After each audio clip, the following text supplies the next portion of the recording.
a certain kind of series that quietly surprises you, not because of special effects or plot twists, but because of how honestly it captures what it means to be human. This series is one of those rare gems. I won't spoil the story for you because I really hope you'll watch it for yourself. But I will say this, it's a coming-of-age drama centered on a young girl navigating life in a strict, conservative environment where dreams often collide with expectations. What struck me the most was how familiar it all felt. I may come from a different country, a different background, but as I watched, I realized we're not different. Cultures like India and Morocco, at first glance, they seem worlds apart. We speak different languages, wear different clothes, and follow different religions. But underneath all that, we wrestle with the same emotions, the same taboos, the same struggles around family, freedom, identity, and growing up. This series helped me see that clearly. And as I followed the story, I found myself reflecting on my own journey, my fears, my limitations, and how I slowly started to break free. So today, in this video, I want to share how this show didn't just help me learn French, it helped me learn about myself as well. I first watched Young Dreams when I was 15 or 16, a time when my life took a sharp, painful turn. My father forced me to drop out of school. I didn't have a phone, no access to anything really, just a TV. And one day, by complete chance, I found this Indian series dubbed in Arabic, and there she was, Rashna. A girl who was too afraid to speak to her father, a girl who wasn't allowed to go to university, a girl who was expected to sit at home and wait for a future someone else had chosen for her. I watched her and I saw myself. I didn't know it then, but that story would stay with me. I didn't know it then, but that story would stay with me. It would become part of the way I understood myself, and years later I realized something huge. My pain was never just mine. What happened to me wasn't just my father being strict. It wasn't personal. It was cultural, systematic, something that repeats across borders, across religions. I'm Moroccan and Muslim, Rashna was Indian and Hindu, but somehow our lives felt the same. That story didn't make me brave, at least not yet, but it gave me relief. It whispered, "You are not alone." It helped me see that the shyness, the fear, the silence I was living in was something forced on me. It wasn't my nature. Deep down, I've always been full of ambition, full of dreams. I just grew up in a place where women weren't encouraged to say them out loud.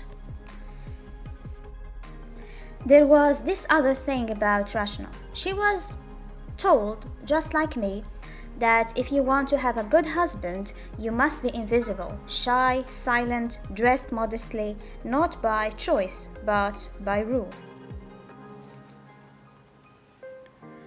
No makeup, no friendships with boys, no voice, no presence, no sparkle.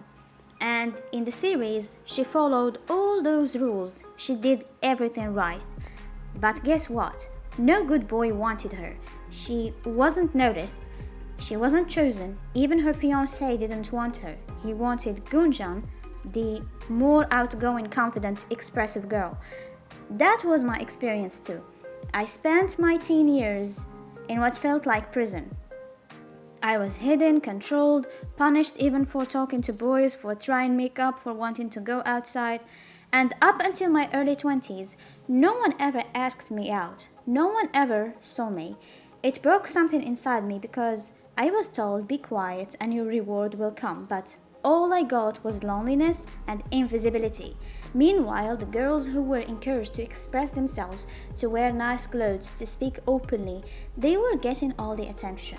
I felt betrayed, and watching Young Dreams helped me realize I wasn't imagining it. Rashna and I were living the same lie in two different countries, under two different religions, but with the same unspoken rule. If you disappear, you'll be loved. That was false.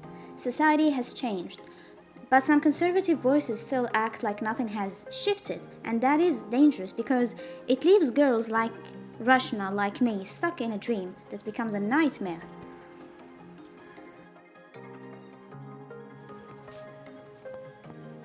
The funny thing is, I never got the chance to finish Young Dreams as a teenager.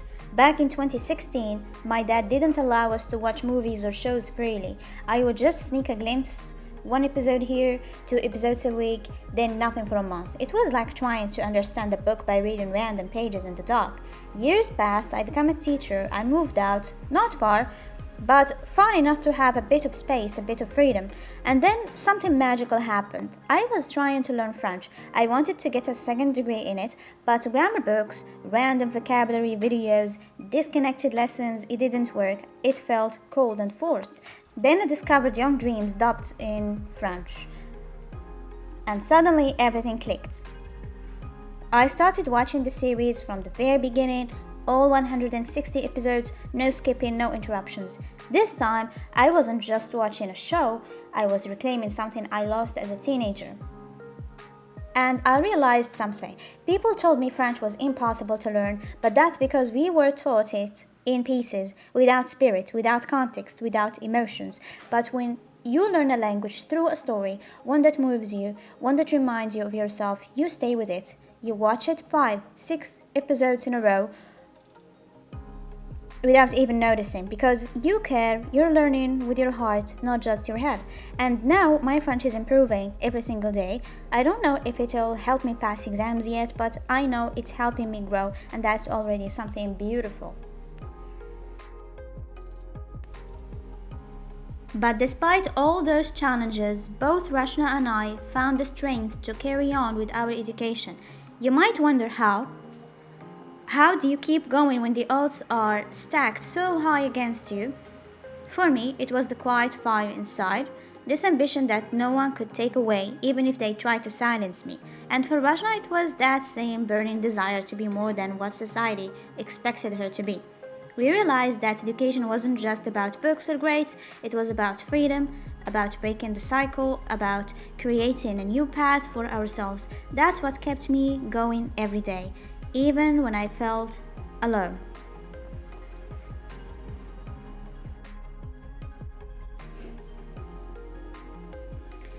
There was a choice in my case to study at home, what's called maybe in the United States as homeschooling. It wasn't very popular at the time, but I took it. I chose literature languages.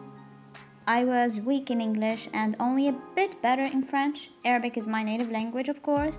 I dedicated day and night to my studies and eventually I succeeded. For Rashna, her passion for hockey helped her get into the university she wanted, even though her grades alone wouldn't have been enough. But her family was furious when they found out she played hockey. They saw it as a crime because she wore short skirts and played sports, things that in conservative families are taboo. This was exactly my story too. I wasn't allowed to play sports at all, not even attend sports sessions at school.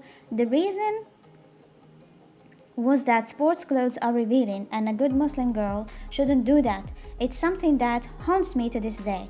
I regret not having a sport when I was young. Now, as an adult, I'm seriously thinking about taking up swimming, biking, running, or lifting weights, trying to reclaim what I missed.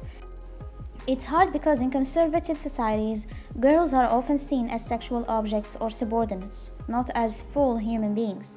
This ideology is so deeply ingrained, it shapes your entire reality, and Rashna's story really spoke to me, especially this part.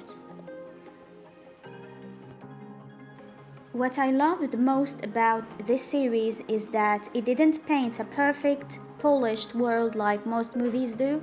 It showed the world through the eyes of teenage girls, especially girls living in conservative societies. It tackled things like harassment, shame, pressure over how we dress, how men feel entitled to control what a woman wears or how she behaves, and how in many places, if a woman is brave, she's seen as dangerous. If she speaks up or steps out, society starts treating her like a threat. It made me realize something. While some parts of the world are more open now, I believe most of the world is still conservative. That's why the series hits so hard. It didn't shy away, it told the truth, not just about women in general, but about how society traps them when they try to be free. Of course, this isn't a full overview of the series, it's just what I personally felt while watching it. There are so many characters, each with their own story, and I'm sure different people will connect with different parts. But for me, this is what made the series so powerful, so relatable, and honestly, one of my favorite shows of all time. I haven't spoiled anything here, even though I'd love to talk more about it, but I really encourage you to watch an episode or two and discover it for yourself. Maybe you'll feel the same way, maybe not, but I truly believe it's something worth watching. It touched me deeply, and I hope it can do the same for someone else. And to mention that I didn't talk at all about Gunjan, because this series is about two teenagers. One is Rashna and the second one is Gunjan. For Rashna, I told you in general what the story is about, but for Gunjan, it's a totally different story.